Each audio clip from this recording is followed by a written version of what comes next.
Oke, salam ketemu lagi teman-teman. Kali ini saya akan melakukan preview kamera baru lagi ya, yang baru saja saya beli. Sony ya, Sony Alpha 6400 yang teman-teman bisa lihat ya sekarang.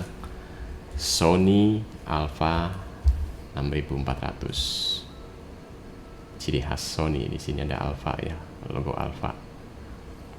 Ini kamera yang cukup populer, Alpha 6400 di tahun 2022 ini masih banyak juga yang memburu ya kamera ini karena selain performanya yang cukup bagus dan bisa memenuhi kebutuhan para penggunanya atau para penggemarnya. Ini juga kamera cukup favorit karena memang banyaknya kelebihan-kelebihan yang ada di kamera ini. Sony Alpha 6400 dengan lensa kit 1650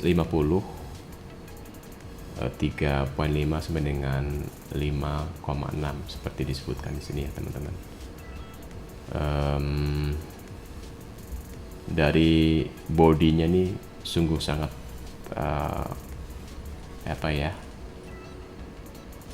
menyenangkan pegangnya karena cukup berat dan kokoh. Ini bodinya dari bodi metalik sehingga terasa kokoh sekali. Build quality-nya juga oke, dan tampilannya juga secara desain cukup menarik ya teman-teman, tidak outdated gitu, tidak ketinggalan zaman.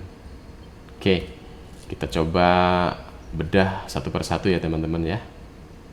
Beberapa sisi secara fisik dulu. Di bagian atas ini ada seperti biasa teman-teman, bagian atas sebelah kiri dulu ya, ini ada modelnya Alpha 6400, support 4K. Kemudian ada hot shoe nya juga yang bisa kita gunakan untuk additional equipment seperti lampu kilat atau flash, atau mungkin juga untuk menaruh atau mengattach mikrofon eksternal ya. Kalau Anda suka ngerekam dengan kualitas audio yang baik, itu bisa pakai mikrofon eksternal. Kemudian juga built-in dengan flash di sini, built-in flash, jadi sudah ada flashnya yang bisa kita pakai untuk fotografi. Kemudian di sebelahnya ada selector switch yang bentuknya rotary seperti ini ya teman-teman, untuk bisa memilih mode apa yang akan kita pakai, entah itu video ataupun foto atau still picture. Sebelahnya juga ada choke dial dan switch power ada di sini teman-teman. Switch power di sini. Ini sangat memudahkan untuk diakses. Di atas switch power ada tombol shutter ya. Kemudian ada juga sebelah kanan tombol custom 1 yang bisa kita setup untuk kita gunakan sebagai shortcut sesuai dengan keinginan kita.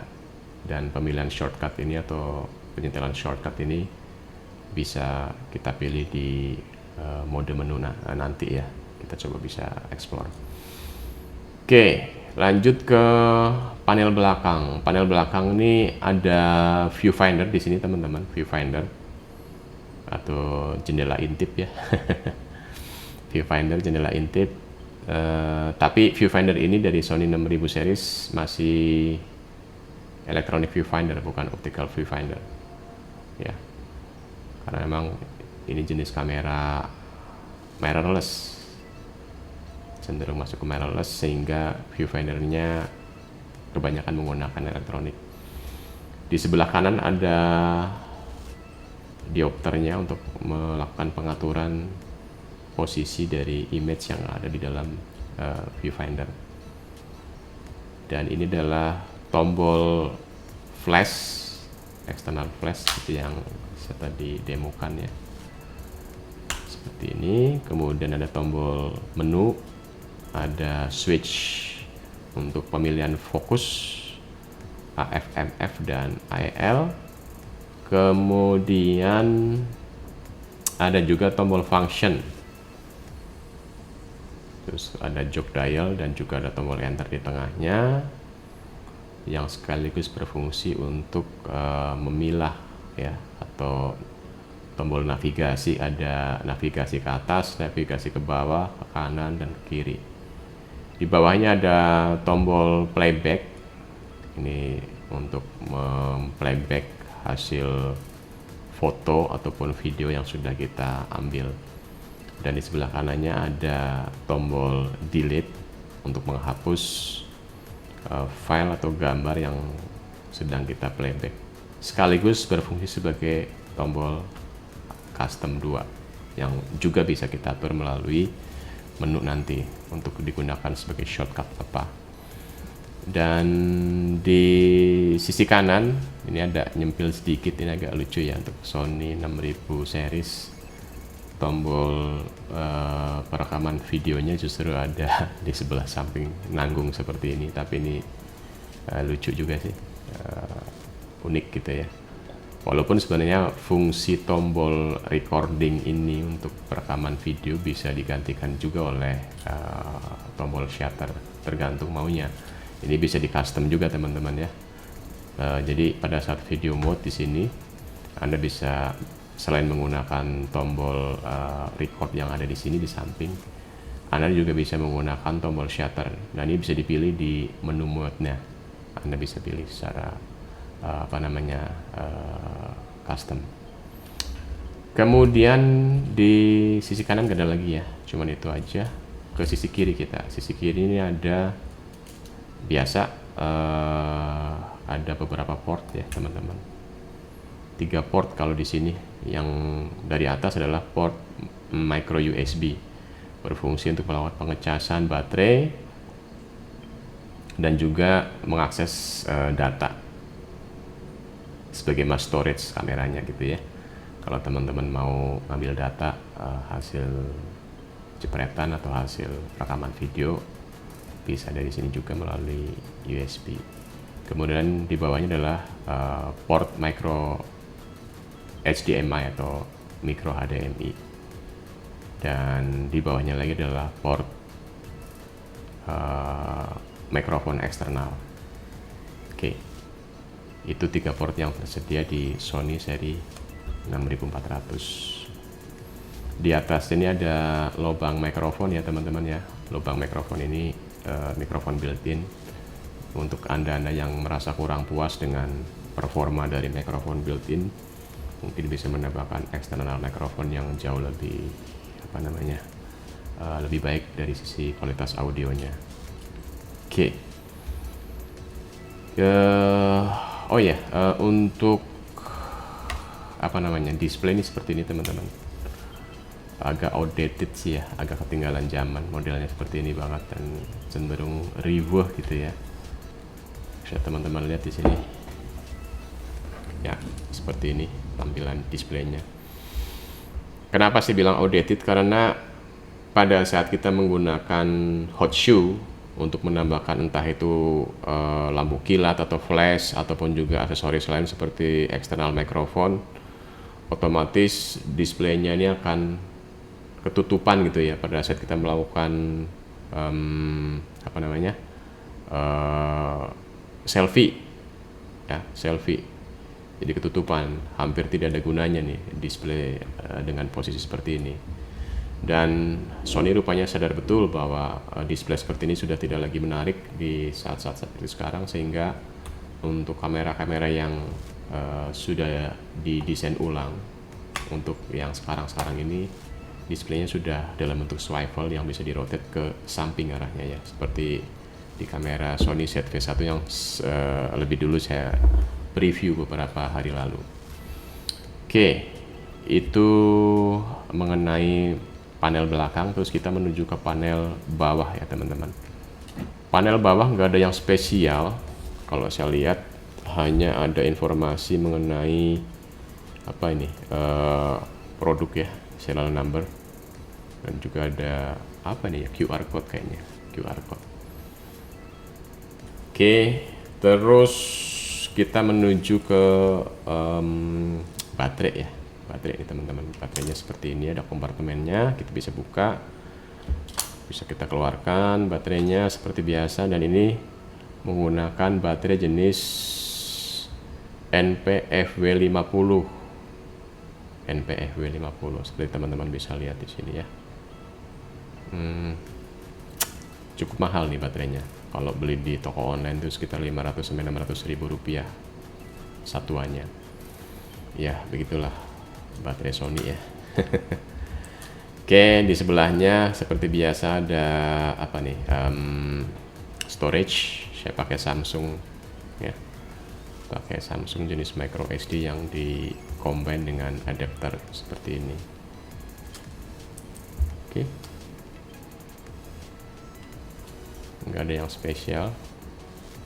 Oh ya, ini juga bisa pakai dummy baterai ya teman-teman.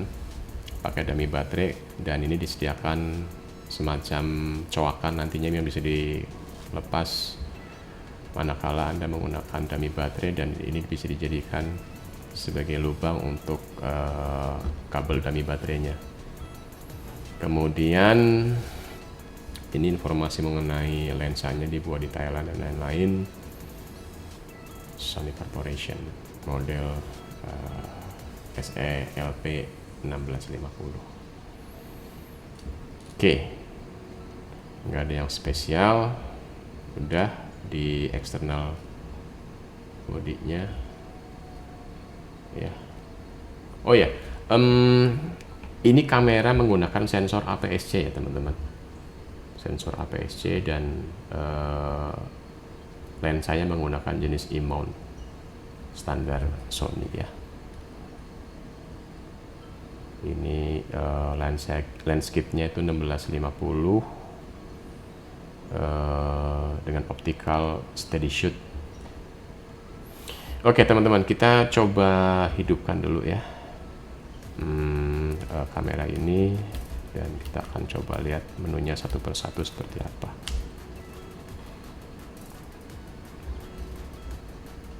Oke, ini menunya ya teman-teman. Menunya seperti ini, standar Sony banget, banyak, padat ya, informatif, dan memungkinkan kita untuk melakukan tweaking juga ya, sehingga kita bisa secara langsung mencoba dalam kamera ini untuk mendapatkan hasil yang sesuai dengan selera kita. Ini menu-menu standar ya dari kamera Sony. Di antaranya adalah untuk penyetelan file format, bisa di setel atau dipilih dari RAW plus JPEG atau di JPEG. Saya pakai JPEG di sini. Image quality-nya di extra fine atau di X-Fine ya.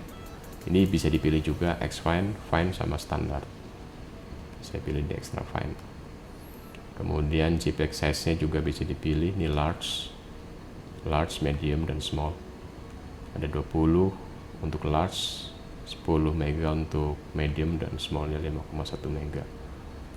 Oke, kemudian aspek rasio bisa dipilih juga ya, 16:9, 3:2, atau 1:1. Di sini saya pakai 16:9 karena basically kamera ini menggunakan aspek rasio natifnya atau native aspek ratio 16:9. Kemudian long exposure noise reduction, high ISO noise reduction, color space, dan lain-lain. Ini juga cukup banyak dipakai untuk di setel oleh mereka yang suka dengan eksperimen.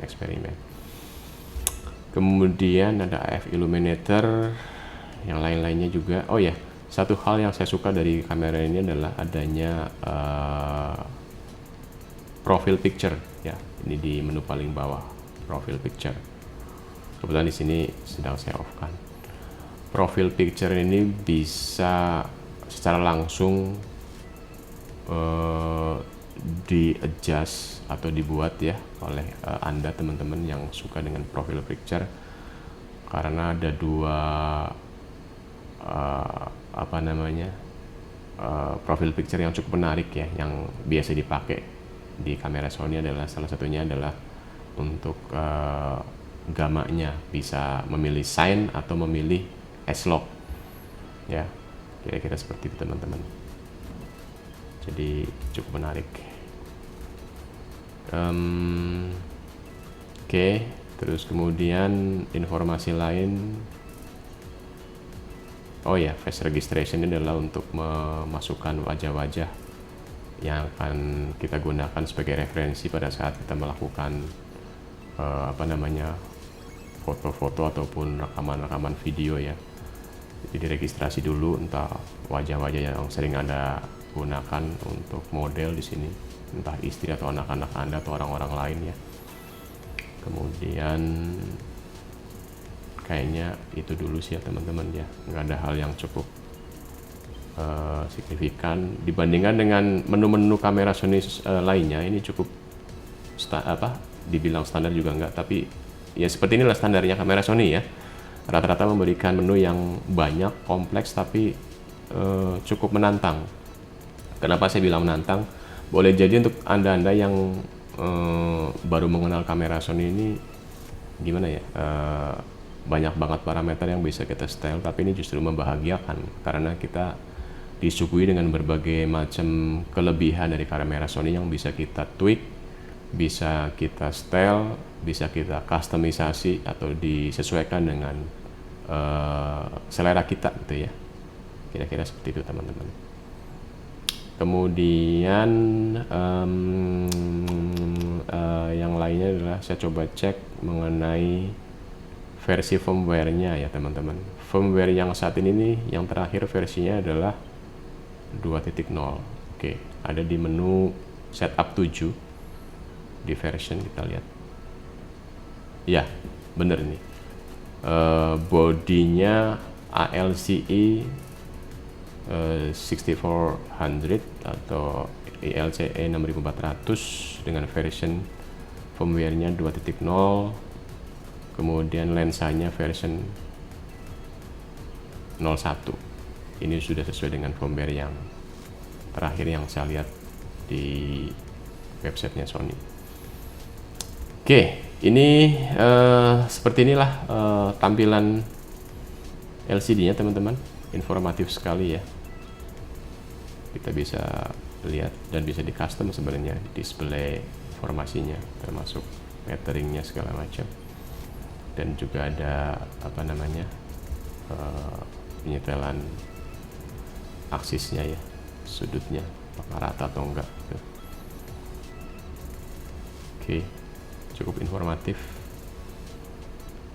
Kita akan coba shoot objek dulu ya untuk still picture-nya. Oke, saya pakai mouse aja yang paling gampang dan kebetulan ada di meja saya nih.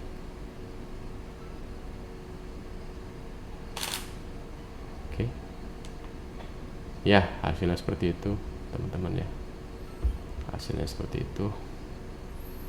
Kemudian kita coba masuk ke mode video ya, video. Oke.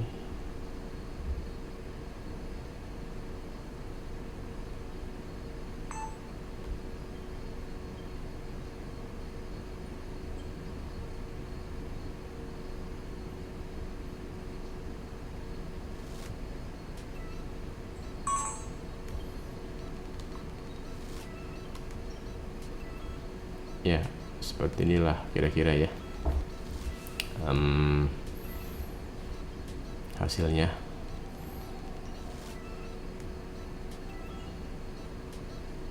Lumayan cukup baik sih menurut saya. Dan salah satu hal kenapa saya suka dengan kamera ini dan memilih untuk membeli kamera ini adalah kamera dengan harga yang relatif, saya tidak katakan murah ya, tapi price to value-nya lumayan tinggi dengan mengeluarkan sejumlah uang yang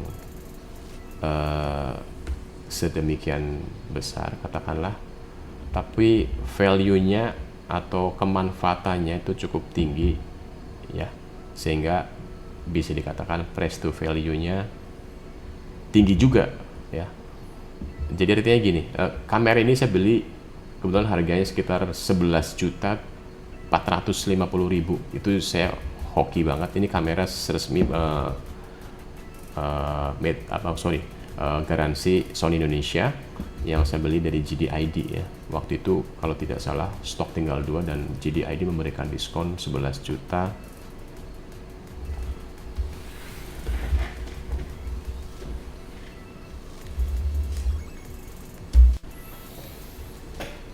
Mohon maaf, tadi sempat kepotong ya teman-teman, baterainya habis. Saya ngerekam ini pakai kamera Sony ZV-1, kemudian tadi saya lihat baterainya exhausted, habis gitu ya. Dan saya lanjutkan lagi ya, sekarang saya pakai power supply dari USB di kamera yang saat ini sedang saya pakai untuk men-shoot preview ini. Oke, saya lanjutkan lagi. Ini saya beli di JDID harganya sekitar 11.450.000, stok tinggal 2 waktu itu, dan saya beruntung saya dapat dapat harga segitu. Dan ya kenapa beruntung? Karena di online shop lain ya itu harganya masih berkisar antara 11 sampai dengan 11 lebih, ada yang setting di harga 12 juta lebih, bahkan sampai 15 juta pun ada ya, saya lihat di online shop lain. Dan saya cukup beruntung dengan mendapatkan harga 11.450.000 waktu itu ya. Dan lebih kurang apa ya, beberapa hari yang lalu lah ya, kalau saya tidak salah, karena saya baru sempat preview kali ini. Yang pasti kamera ini cukup diburu saat ini ya, walaupun sudah keluar tipe-tipe baru seperti Alpha 6500 dan Alpha 6600, tapi tipe ini masih cukup worth it untuk dibeli dan masih diburu oleh banyak orang karena banyak keistimewaan yang masih bisa dioptimalkan dari kamera Sony Alpha 6400. Dibandingkan seri sebelumnya seperti 6300 dan ke belakang 6000 series ya, Alpha 6400 ini adalah kamera yang sudah diperbaiki dari sisi performance, utamanya di sisi masalah high temperature atau overheating.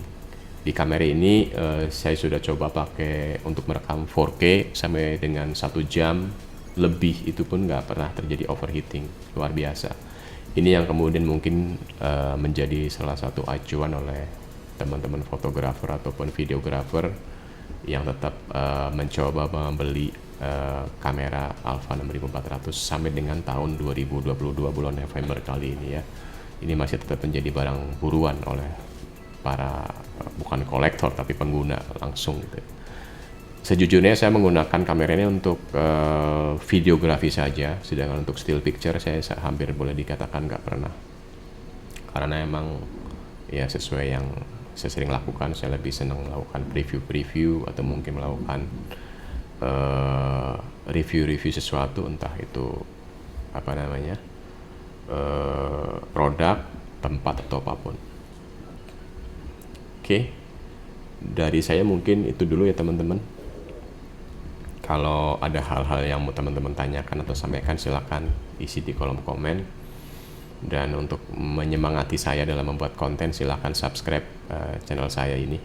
Mudah-mudahan nanti kedepannya menambah stimuli saya untuk semakin banyak memberikan review-review produk, entah itu produk kamera atau produk-produk yang lain yang boleh jadi cukup menarik bagi Anda.